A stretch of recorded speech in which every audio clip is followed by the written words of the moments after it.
founded on December 19, 2024.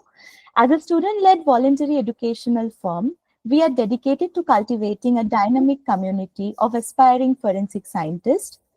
Our mission is to provide a comprehensive platform for knowledge sharing, skill development, and networking opportunities, empowering the next generation of forensic experts to excel in their fields. So, finally, the wait is over. The day has arrived. Over the past few days, you have been seen as drop hints, tease clues, and spark your curiosity. Today, we bring you to the reason behind all the suspense. Our much awaited real life case presentation, A Crime Aisa Bhi. This is not just an event, it's an opportunity to walk in the footsteps of real investigators. We are not dealing with fiction here. What you are about to experience is based on an actual crime case. Through this presentation, we aim to showcase how forensic science, investigate techniques, and critical thinking come together to solve real cases. We invite you to observe closely, think critically, and engage actively. You will get a glimpse into the complex world of crime solving from the crime scene till the courtroom. So, stay sharp, stay curious, and get ready to uncover the truth behind Ek Crime Aisa Bhi. So, we are officially starting with Ek Crime Aisa Bhi. Now, I want some response from all of you that you all have been getting some hints from few days, right? Yes. Okay. So, let's see those hints once more.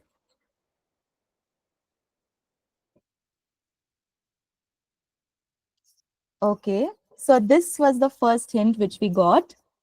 What was the next hint? This one, that is blood on the stairs, right? Okay, the third hint, fingerprints never lie. Hmm. And the final hint, the cookery secret. Okay, so anybody there who can guess that what's the case study is all about? Please write in the chat box.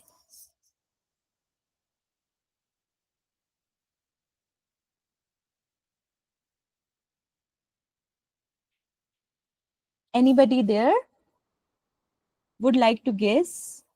If yes, then write in the chat box. If no, then write no.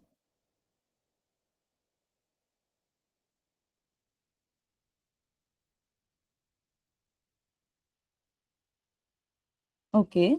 Ishanan said homicide. Okay, fine. So without any further delay, let's start with the case study. So over to you, Deepti.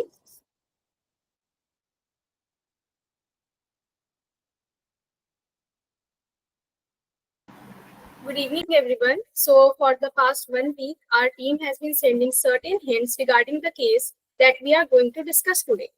You can also see the hints here as well and tell me if you can crack the case right. Please do let me know in the chat box.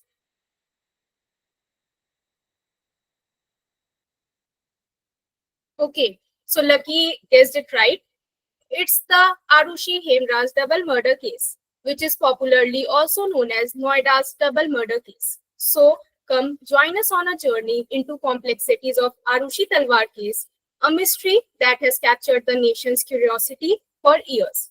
So, let's move on the case and we will keep the session little bit interactive, okay? I will ask you about certain terms and you all write in the chat box. So, can we have the PPT, please?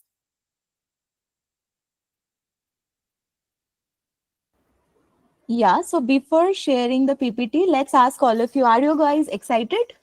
How many of you know this case already? Give a thumbs up or write in the chat box, yes or no. Yes. Okay, fine.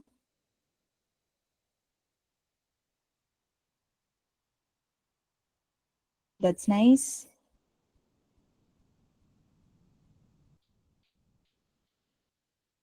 Okay. So here we have, yeah. The Aarushi Hemraj double murder case is popularly also known as Noida's double murder case. The case revolves around the murder of a 13-year-old girl named Aarushi Talwar and a 45-year-old man named Hemraj Banjari. who was employed as a domestic servant by the Talwar's family and lived with them. Aarushi was the daughter of a dentist couple, Dr. Rajesh Talwar and Dr. Nupur Talwar. The case faced intense media coverage and public intrigue, yet it remains one of the country's most debated unsolved crimes. So let's look upon the overview of timeline of the case कि कब और कैसे सारी चीजें हुई. Imagine you wake up on the morning of a day and discover a dead body lying in your house room. Exactly. It was one such morning of May 16, 2008 when Arushi's dead body was discovered from her house in Jalvayu Vihar, Noida. And Hemraj was missing from the house, making him the primary suspect. Lekin, guess what? Hemraj's partially decomposed dead body was found on the terrace of the same house the next day on May 17, 2008. फिर होना क्या था? Investigation turned into chaos and Noida police mishandled the case on multiple fronts. यहाँ तक कि media को crime scene का access दे देना even before collecting the evidence. And on May 23, 2008, father of Aarushi, Dr. Rajesh Talwar, was arrested by the police as they suspected that he killed Aarushi and Hemraj after finding them in an objectionable and compromising position. Also, it suspected that Hemraj was blackmailing Rajesh क्योंकि उसे राजेश के extramarital affair के बारे में पता लग गया था. And that's why Rajesh would have killed Hemraj. But since evidence is missing थे and neither the murder weapon nor the victim's phones were found, Arushi's parents ने claim किया that they are being framed. So they demanded the case to be transferred to CBI. So in June 2008, the case was transferred to CBI and CBI arrested 3 guys that were closely related to Talwars and Hemraj as domestic assistants. CBI conducted narco interrogation on them, assuming that they would have killed Aarushi after an attempted sexual assault. But later, all of them were released as narco test was inconclusive and there were lack of evidence.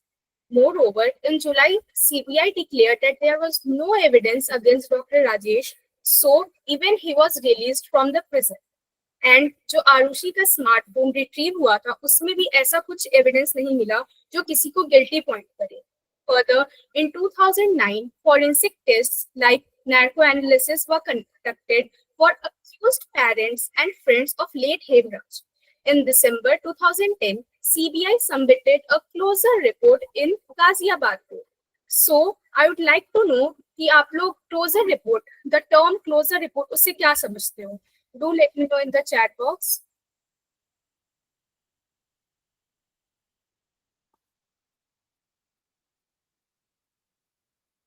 Any guess?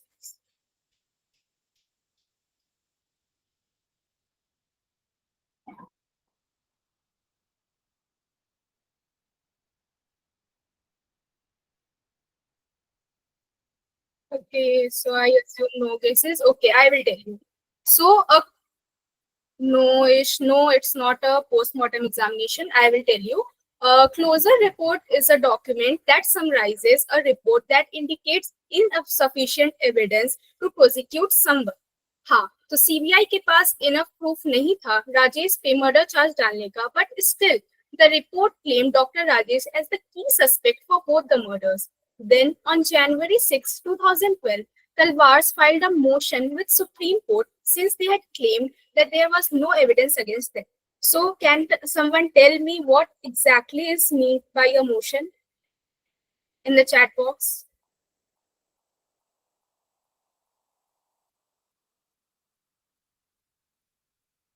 Muskan, please write the answer in chat box.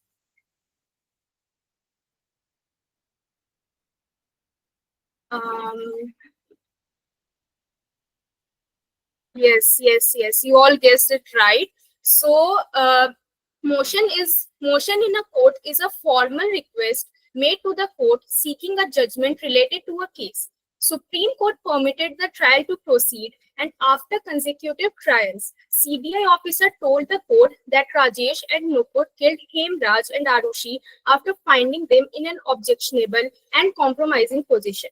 So, on November 26, 2013, both the parents were convicted by Ghaziabad court and was sentenced to life imprisonment.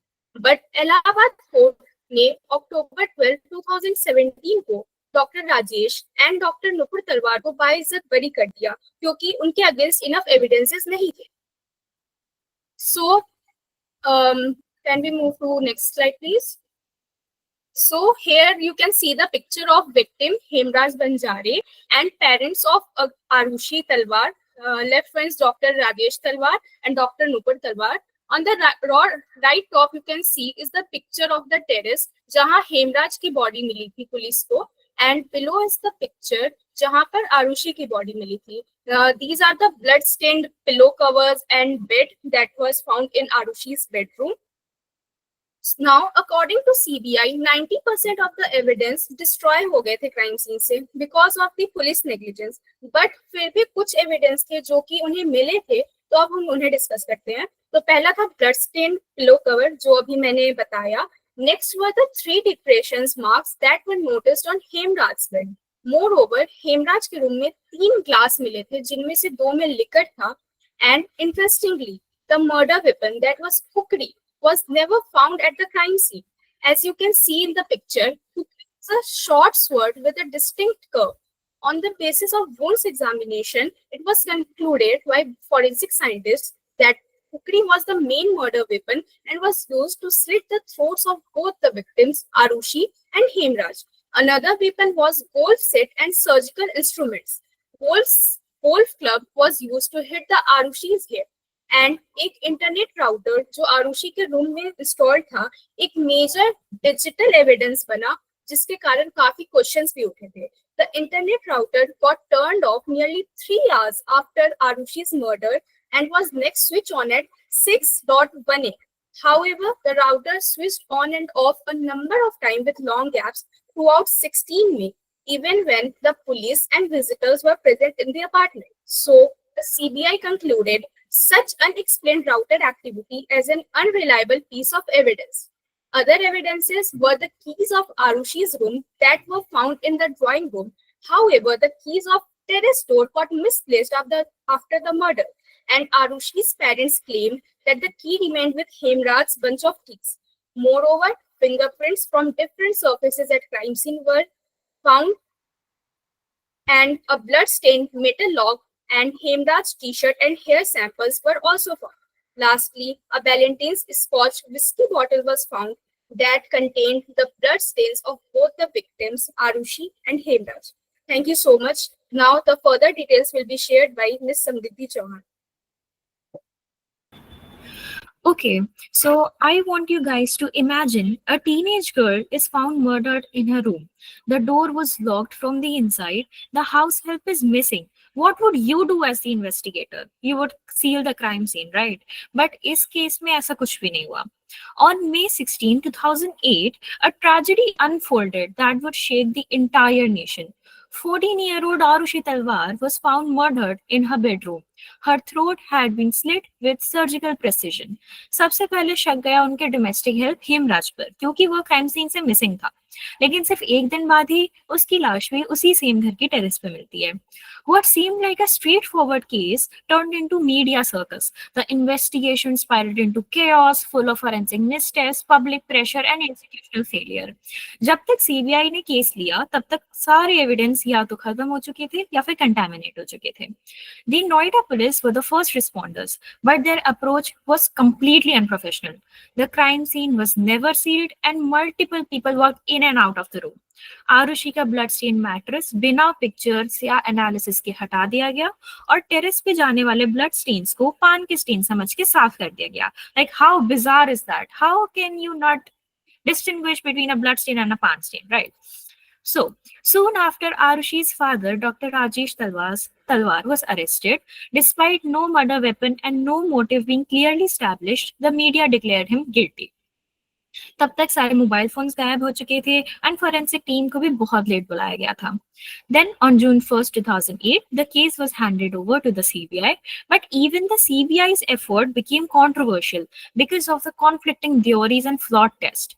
पहला CBI team बोला कि तलवार के खिलाफ कोई भी evidence नहीं है, लेकिन दूसरी टीम ने आके उन्हीं को गिल्टी साबित कर दिया.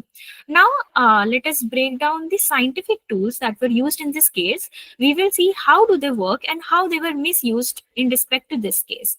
जितने भी फोरेंसिक टेस्ट कंडक्ट किए गए थे उनमें से कोई भी कंक्लूसिव नहीं था और कोर्ट में इनकी एडमिसिबिलिटी भी काफी डाउटफुल रही थी.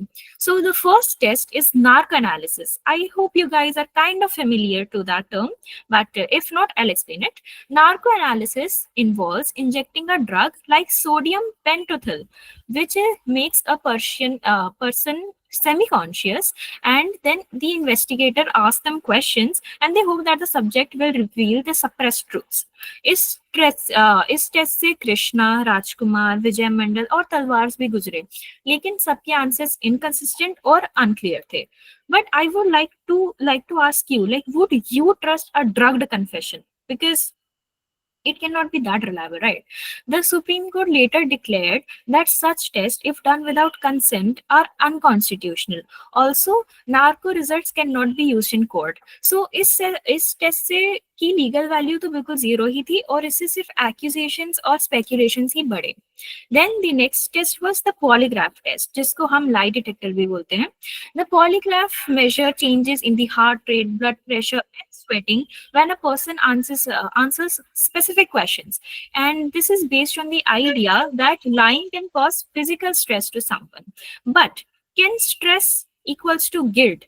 क्योंकि अगर कोई इंसान इनोसेंट है लेकिन वो टेस्ट के दौरान नर्वस हो रहा है, सो वो उस टेस्ट को फेल कर सकता है, राइट? और अगर कोई ट्रेन लायर है, जिसको हम पैथोलॉजिकल लायर भी बोलते हैं, तो वो इजीली उस टेस्ट को पास कर सकता है because they are habitual of lying, right? So Dr. Rajesh and Dr. Nupur Talwar both underwent this test, but again the results were either inconclusive या फिर conflicting. So court में इसकी भी कोई use नहीं हुआ. The next test was the brain mapping, जिसको हम BIOS बोलते हैं.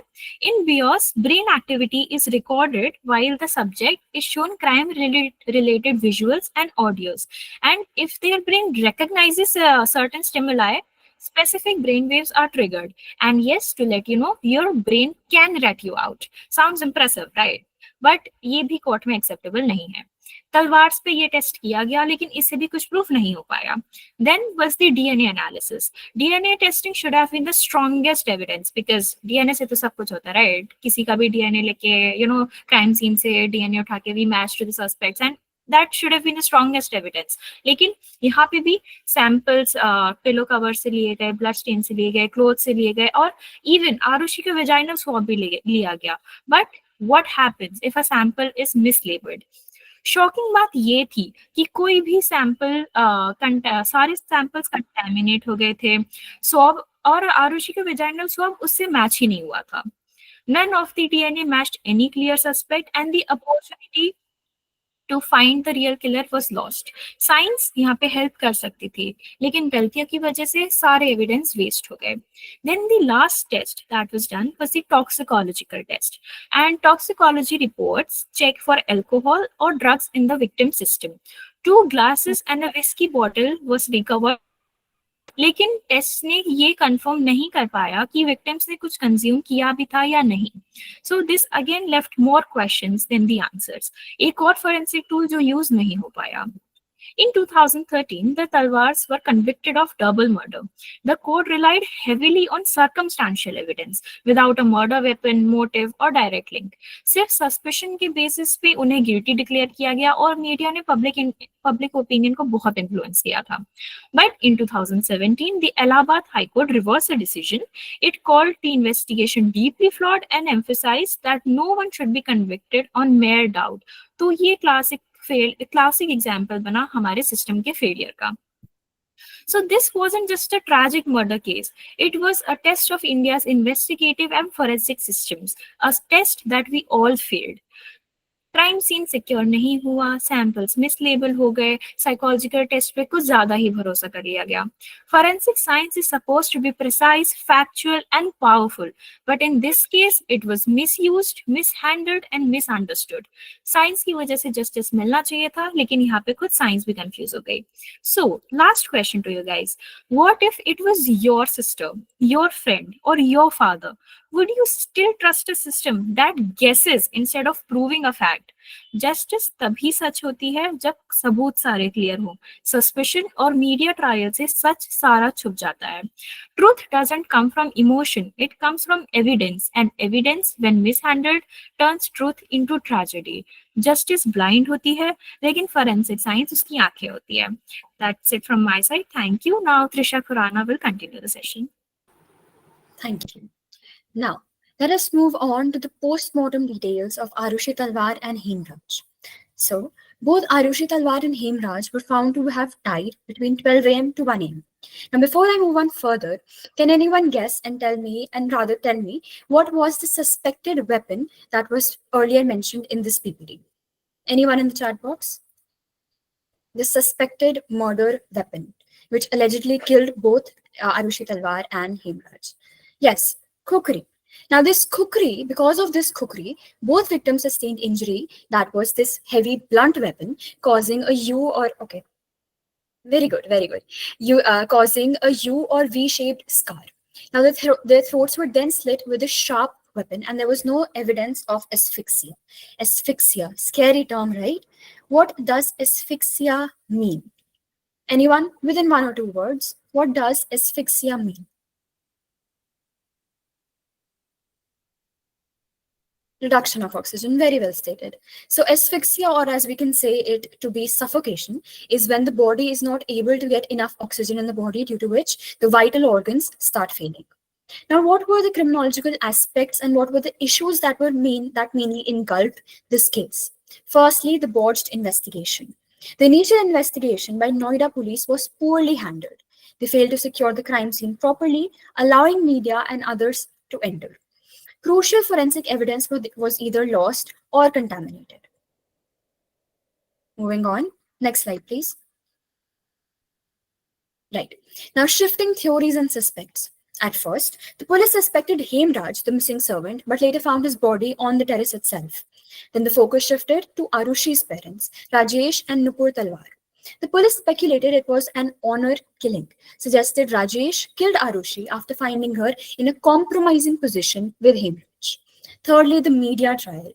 The case was heavily covered by Indian media, often relying on sensational speculations rather than the actual facts. The Talwars were portrayed as guilty long before any conviction, influencing public opinion. Next slide, please. Lack of conclusive evidence.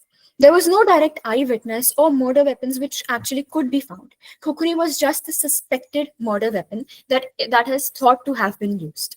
Now, the case relied largely on circumstantial evidences. That is, these evidences themselves cannot help prove a fact, but rather they help in proving the relevant facts. So these circumstantial evidences are known as corroborative evidences, which are used to establish and cement the actual facts in issue.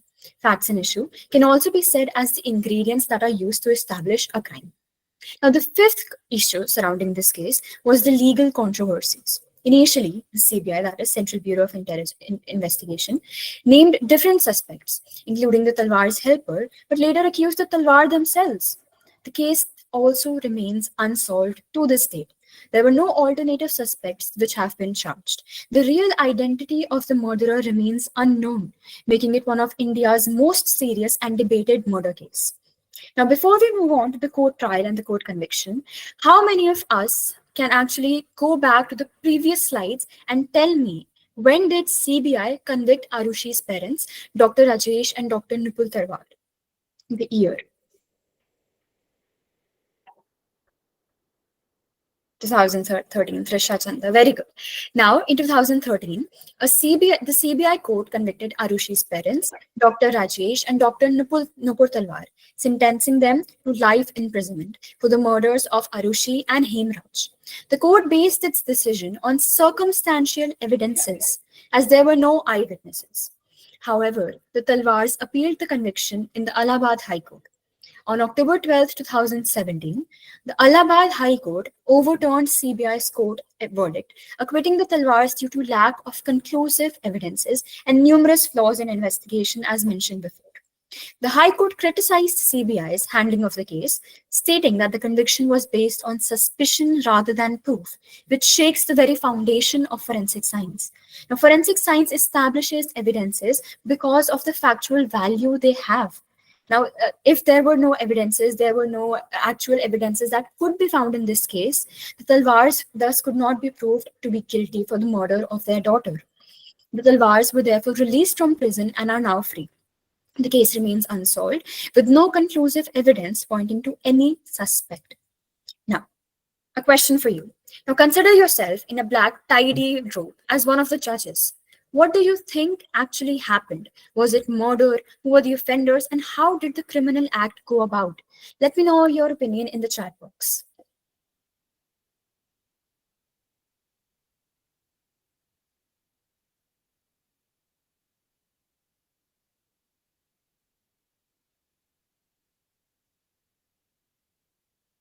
Okay, nothing as of now. But even if we did present any of our opinions, it wouldn't really matter. It would just help in unclogging our brain. But as there were no evidences that were established in this case, there could be no actual offender that could be established, which is bizarre thinking about what the severity of the situation actually is. Now, this is a picture highlighting the tale of trial. The entire evidence, the entire case summarized into this picture, including the victims, the offenders, their cases, the timeline, and everything. So this is actually a picture which has summarized all of what has been said right now. Next slide. So these were the references that were used to compile this entire presentation. Now I would like to hand over my part. I would like to hand over to Tamanash Bhattacharya to continue. Okay, good evening, everyone.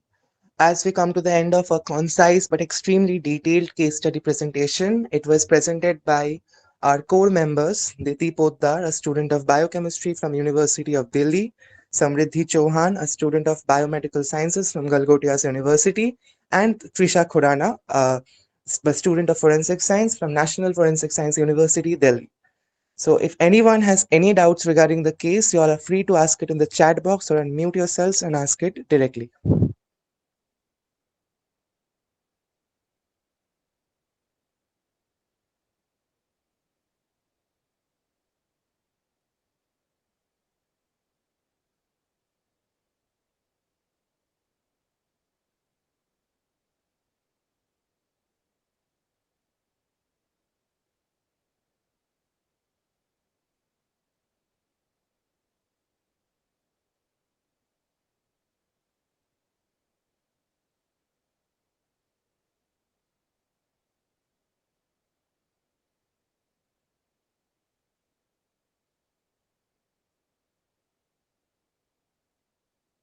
Okay, so far there are no questions, so I assume everything is clear to everyone. Okay, we have some questions.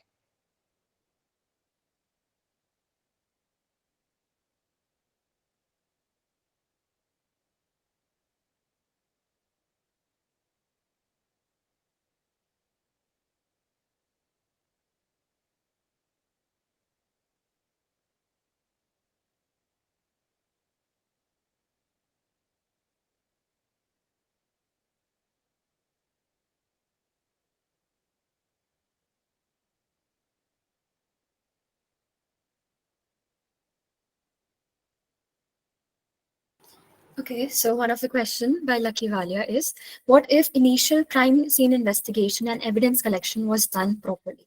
Then obviously, if this crime scene was done properly, the chain of custody, that is the sequential evidence through which documents have to be collected and stored, that would have been maintained. So chain of custody is actually a very important aspect of criminal investigation, due to which jo reliability hoti hai of evidences, that can be proved using this chain of custody. So if that was maintained, so all evidences would have been in a chronological order, and therefore this investigation would have resulted in actually something rather than being a unsolved mystery that it is right now.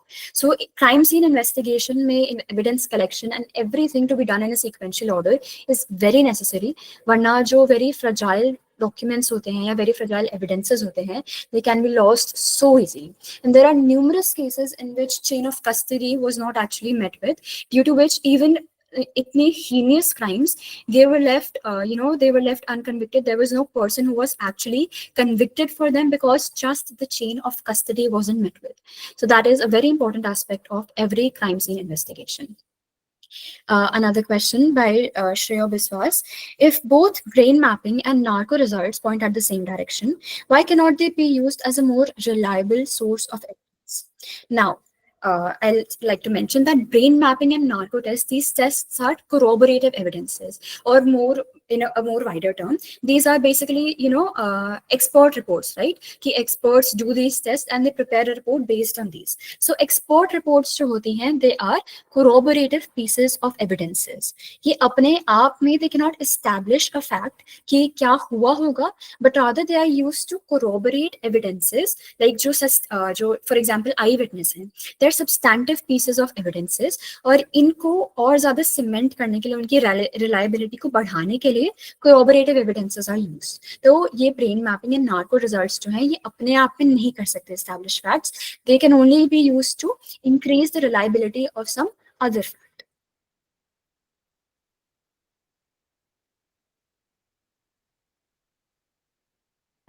I take the question from Khushi. So, what was the time of death?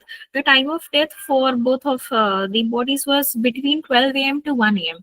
And it is helpful for solving the case because, as you know, we can guess कि उस time पे कौन घर में घुसा होगा.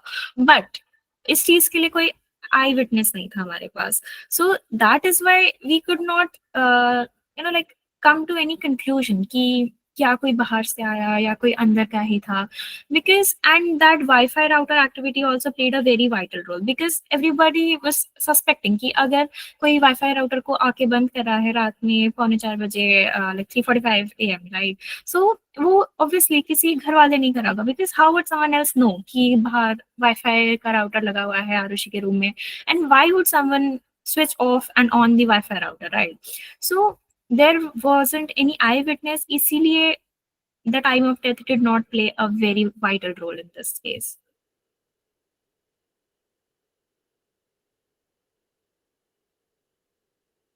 A question by Trisha Chanda. What is the statute of limitations for this case, if there is any? Now this case, even though it is so heinous in nature, but there were no statute of limitations that were established in this case, due to which jo authorities hai, they could pursue this case without any time constraints. So to answer your question, no, there were no any statute of limitations in this case.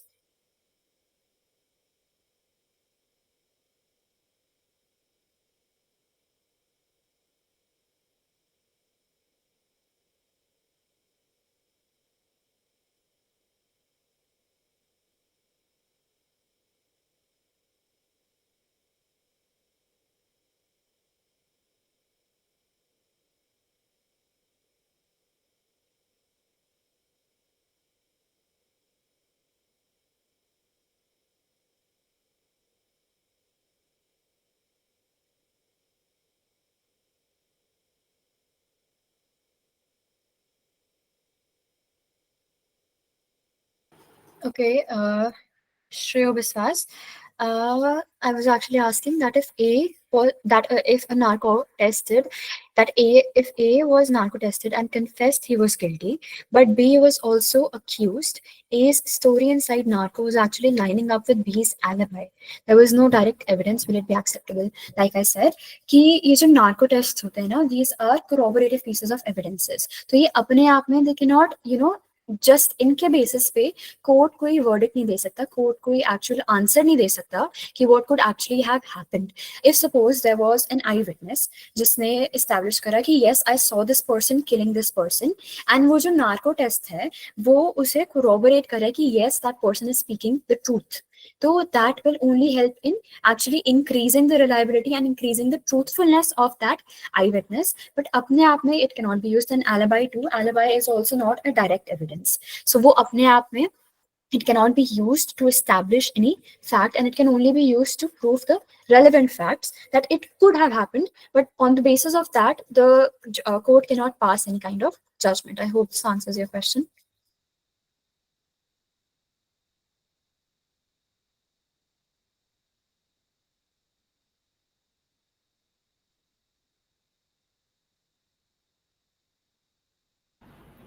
Taking question from Khushi.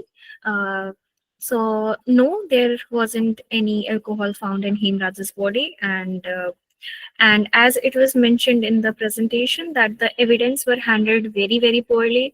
So whose glasses were they, and what was the alcohol content, that couldn't be established. So, Shreya Biswas again. So, if there are no direct evidences, then case verdict won't be given. Now, direct evidences, if they are not there, so we then, we have no other choice but to go on to the circumstantial evidences, right? Because if in case direct evidences cannot be established under any case, like kitna bhi hard work ho, but direct evidences cannot be established. So then we have no choice but to go on to the to go on to the circumstantial evidences as was used in this case, due to which Aarushi Talwar's parents were convicted, but because the circumstantial evidences in themselves were very weak, therefore they were set free. So to answer your question, in case direct evidence na bhi ho, in case, that is very rare cases mein, then only we move on to the circumstantial evidences to actually establish the guilt of a person.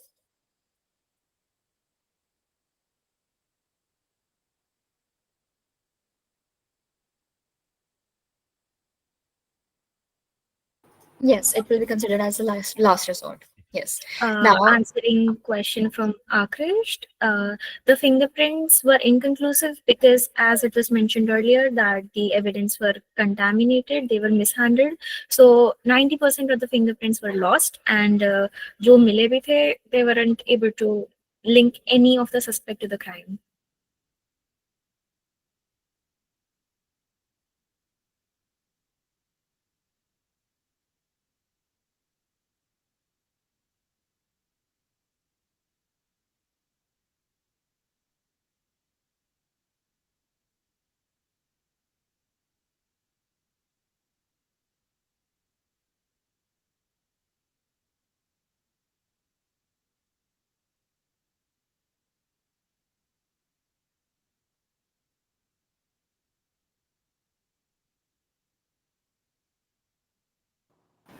Okay, I'll take the question from Kumar Praveen. The people who were involved with the tampering of crime scene, like media and the mismanagement of crime scene, what happened to them? Did they face any legal punishment for their negligence?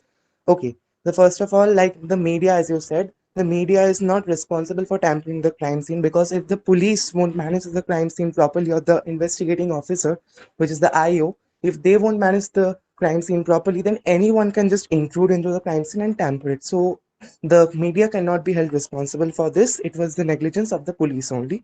And if the police faced any legal implications or not, that is not concluded, or that didn't come in front. Okay, there's one more question from Pragna. What about the blood stains? Since we told that most of the evidence were mishandled and blood stains were considered as the spit of pan, so they were cleaned with clothes, and since there is no solid evidence remaining, it was not considered as blood stains was not considered as a direct evidence. So I hope.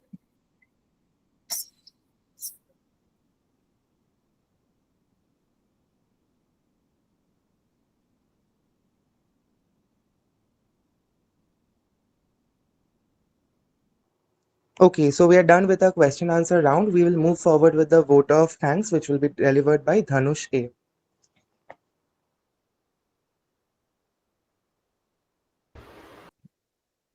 As we come to the close of today's session, I take this moment to express our heartfelt gratitude to everyone who made Crime Aisa Bhi a resounding success. First and foremost, a huge thank you and congratulations to our head of guidance and executive, Tamanesh Bhattacharya. This event was his brainchild, and despite multiple postponements, his perseverance and vision have finally brought it to life today. A special thanks to Shruti one of our dedicated co-members, for her incredible efforts in creating the presentation. Her research and hard work ensured it was not only informative, but also engaging and presentable to all participants. Our appreciation goes out to the head of education and head of PR. Your creativity, strategic thinking, and constant efforts from planning to promotion have been the driving force behind the initiative. Thank you for shaping it into something truly special. We also want to thank our core members Trisha Purana, Samriddhi, and Diti Poda for presenting the case so interactively during the session. Your confident delivery and thoughtful engagement brought the case to life and kept the audience captivated. And of course, a big shout out to the entire Inspire Forensic organization. Your passion, dedication, and teamwork are the backbone of this event success. Last but not certainly least, thank you to all the participants. Your curiosity and enthusiasm are what inspire us to keep organizing such meaningful sessions. Let this not be the end, but the beginning of many more explorations into the world of crime and forensics. Thank you once again, and we look forward to seeing you at our next event. Thank you.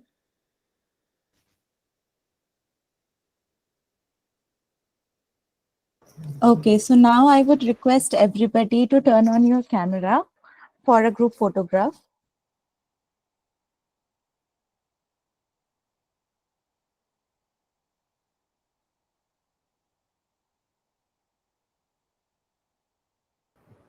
Dhanush, just stop presenting, then take a screenshot. Sure.